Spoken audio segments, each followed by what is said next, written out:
Welcome to the Metaphorosis magazine podcast, your home for beautifully made speculative fiction. The magazine is edited by B. Morris Allen, and I'm your host, Matt Gomez. This week's story is Dry Season by Caite Sajwaj. Caite Sajwaj writes ghost stories and tall tales inspired by the urban fringe areas of the Midwest. When not writing, she enjoys gardening, craft cocktails, and befriending the neighborhood crows. She lives in Lawrence, Kansas with her husband and their rescue dog Josie. Find her online at caitesajwaj.com. That's CAITESAJWAJ.com, or on Twitter at Caite Sajwaj.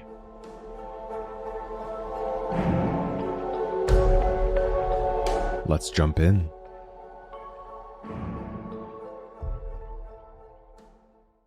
The Ozarks haven't seen rain in nearly 5 years. All the well-to-do folks from Springfield to Fayetteville moved away after the first year. Now, the tourists are gone, and the lake's dried up to nothing more than a craterous puddle. In the town of Sunrise Beach, Missouri, the children ride sleds down the parched shore. They dig in the sand for bones and beer tabs and lost jewelry. It's June. Before the dry season, the town would have been packed to the gills with drunk tourists.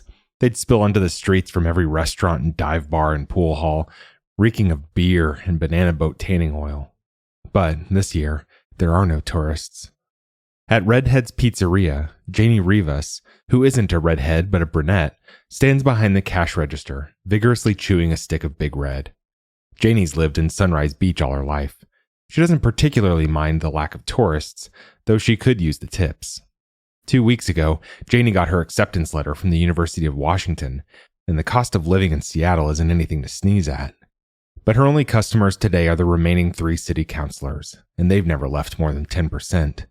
So, instead of refilling their water glasses, Janie just listens to their conversation. "What if it never rains again?" Myrna Fairway asks. Myrna owns Gator's Waterfront Grill. Her last customer was a young man passing through on his way to Denver, and he didn't even order anything. Just asked to use her bathroom. "It has to rain sometime," Lou Conway says. He's 83, and he spent his whole life in Sunrise Beach. To Lou, the last 5 years are nothing, a pothole on an otherwise smooth road. "Well, when is sometime, Lou?" asks Mayor Cobb. "The town is dying. Hell, we don't even have a beach anymore. We have to do something now." Cobb works in the post office. His annual mayoral salary is $1, but there's something about that title, mayor. He's afraid he'll soon be mayor of nothing. "What are we supposed to do?" Lou asks. "This is the weather we're talking about." "You know very well what we're supposed to do," Myrna says quietly. Lou curses. "She's right," Mayor Cobb says. "We have to make an offering." They take a vote, but it's just a formality. Myrna and Mayor Cobb have been on the city council together for 3 decades, and the only time they've broken ranks is when Myrna voted to rename Main Street Sunrise Street, and Mayor Cobb voted to rename it after himself. But this isn't about vanity. This is about survival. And so, Janie listens to them decide, 2-1, that the town of Sunrise Beach will make an offering, whatever that is.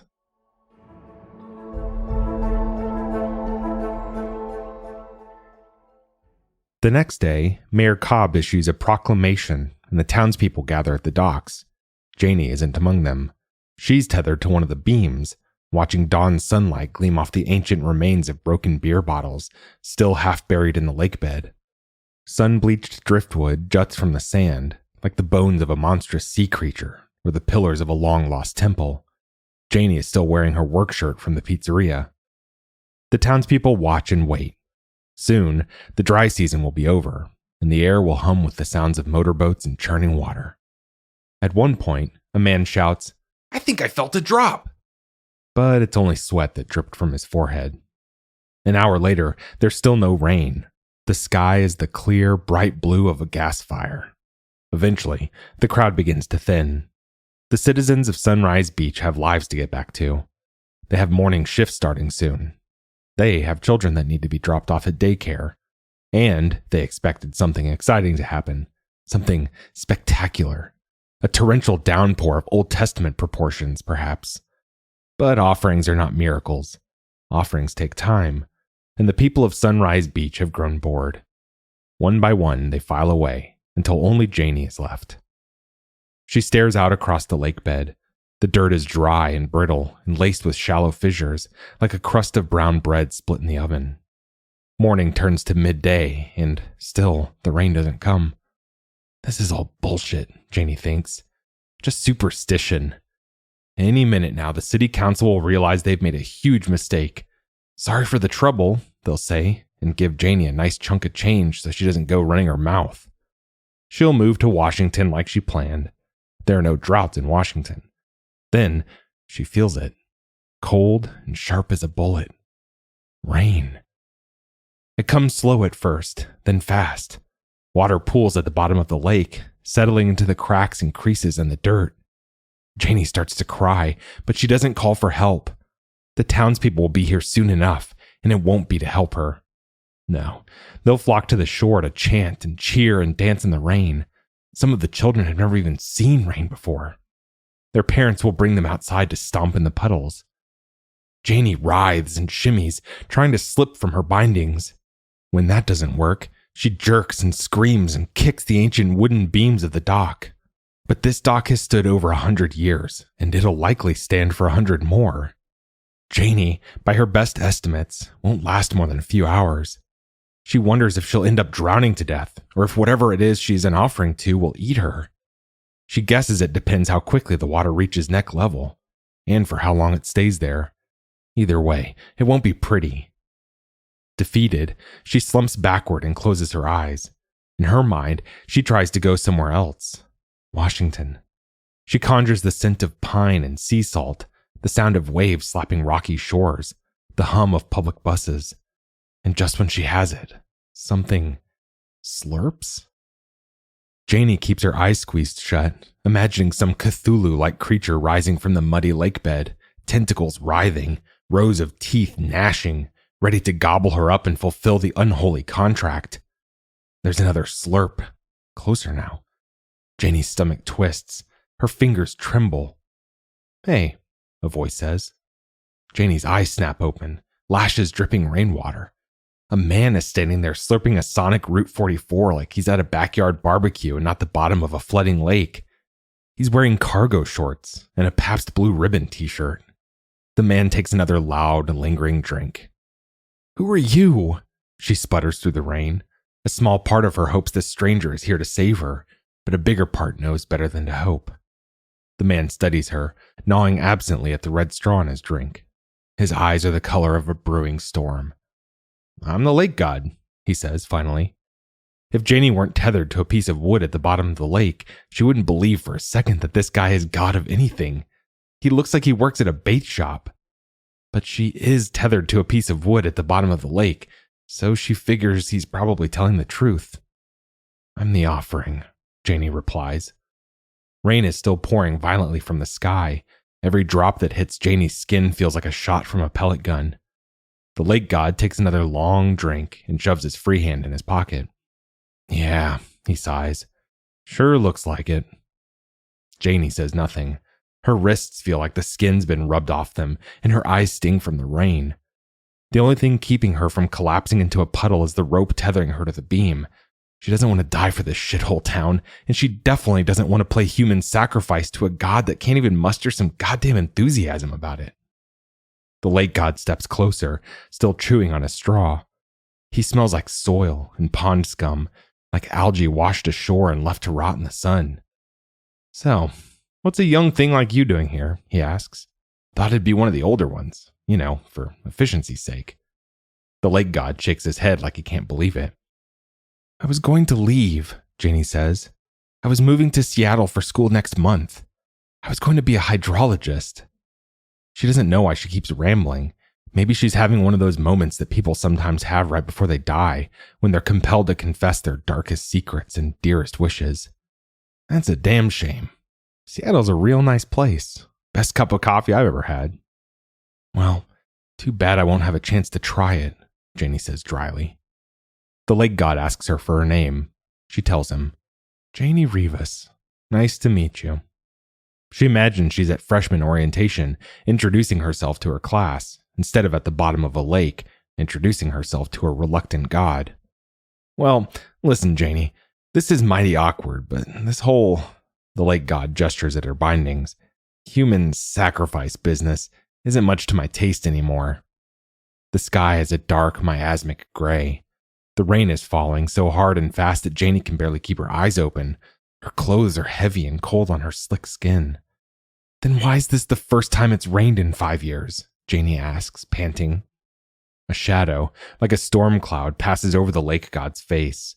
A great burst of lightning forks across the sky, and a surge of rainfall pours down, heavy as the slap of an ocean wave.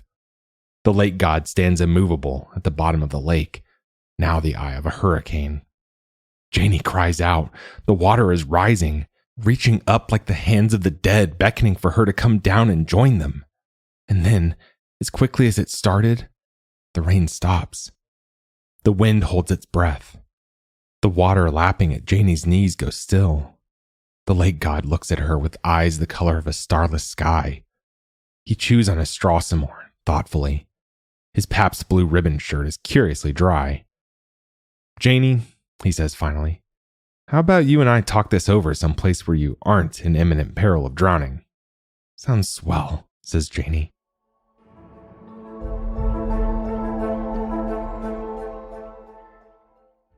The lake god, inexplicably, drives an old Ford Bronco, and with it, he drives them to a gas station halfway between Sunrise Beach and the next ghost town.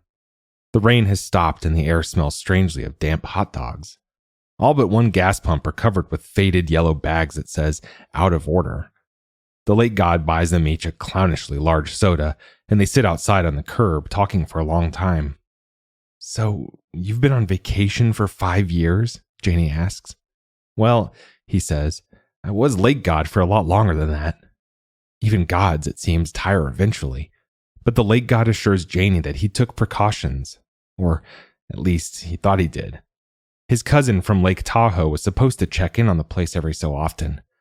Guess this is why they say not to mix family and business, he grumbles. What now? Janie asks. Part of her hopes he'll smite the town of Sunrise Beach with a terrible flood, a freak superstorm the likes of which the world has never seen. A larger part just wants to forget this nasty business, order a large pizza, and take a long hot shower. Well, says the lake god, I suppose I could stick around to take care of the lake, but then what if someone gets it in their head to offer up another poor soul next time there's a drought? If you were around to take care of the lake, there wouldn't be another drought, Janie points out. The lake god stabs his straw further into his drink, muddling the crushed ice at the bottom. Above them, the clouds swirl, tinged the same stormy gray as his eyes. I never liked being tied down. He says the words with a strange sort of resignation, like he's been tasked with the cosmic equivalent of cleaning the toilet. They sit in silence, watching the clouds brew dark storms in their underbellies. A gust of wind swirls through the parking lot, kicking up puffs of dirt. Janie sighs. She doesn't miss the tourists, but she sure does hate to see the place she grew up gone to shit. That's why she decided to go to Seattle to become a hydrologist in the first place. She'd find untapped groundwater, or engineer some genius irrigation system to restore the lake. But now, if she'd known it was as easy as being a lake god, she might have checked what the course load for that particular field of study looked like. What if someone else took care of the lake? Someone other than your cousin, I mean, Janie says. The lake god rubs his chin. Overhead, the clouds still. Well now, Janie, he says, isn't that an idea?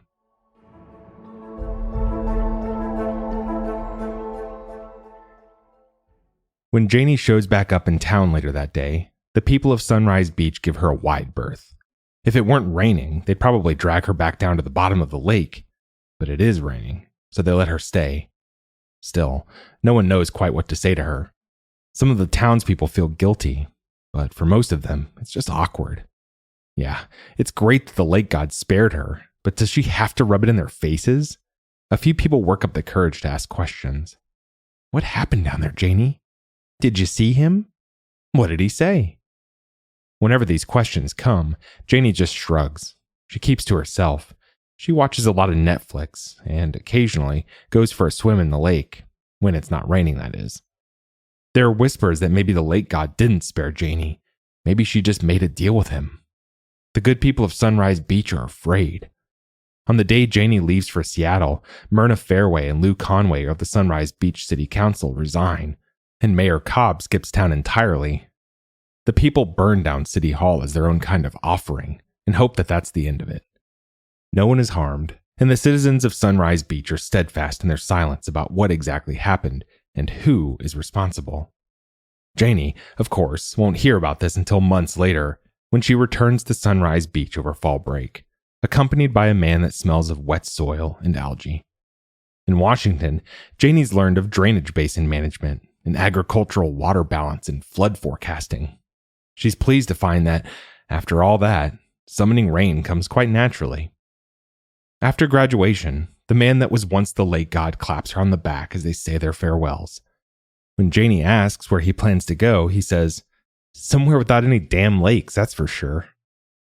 When Janie returns to Sunrise Beach for good, the tourists return as well, filling every restaurant and dive bar and pool hall.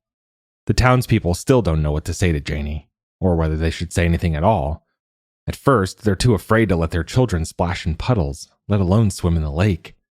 But after 5 years of steady rain, their fears grow dull and they grow bored. So they pull the tarps off their fishing boats. They pack their coolers with beer and hard seltzers. The cautious ones buy their children life jackets.